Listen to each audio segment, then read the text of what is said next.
نحمده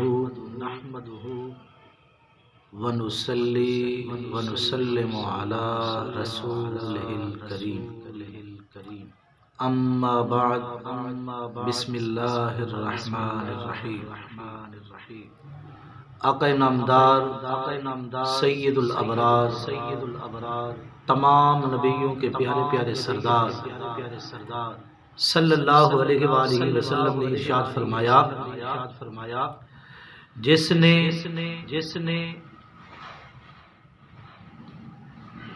کسی بوڑھے شخص کی اس کے بڑھاپے کے سبب تعظیم و تکریم ادب و احترام کیا، اللہ تعالی اس کے لیے بڑھاپے میں ایسے شخص کو مقرر فرمائے گا جو اس کی تعظیم و تکریم اور ادب و احترام بجا لائے گا۔ وہ نوجوان مرد و عورت خوش نصیب ہیں جو اپنے گھر کے اندر بوڑھے ماں باپ کی یا اپنے ساس سسر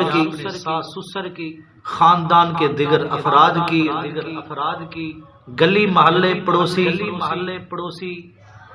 کسی بوڑھیا کی یا آفس میں کام کرتے ہوئے، ملازمت کرتے ہوئے، فیکٹری کے اندر کام کرتے ہوئے کسی بوڑھے کی تعظیم کی یا راہ گزر کسی بوڑھے کی تعظیم و تکریم کی، وہ ایسے ہے جیسے اپنے بڑھاپے کا وہ سامان اکٹھا کر رہا ہے، اپنے بڑھاپے کے لیے اہتمام و انتظام کر رہا ہے۔ اللہ تعالیٰ آج کے نوجوان مرد ہے یا کہ عورت ہے جو کسی بوڑھے کا ادب و احترام بجا لاتا ہے، کل کو یہ بڑھاپے کے اندر جب پہنچے گا اللہ تعالیٰ اس کے لیے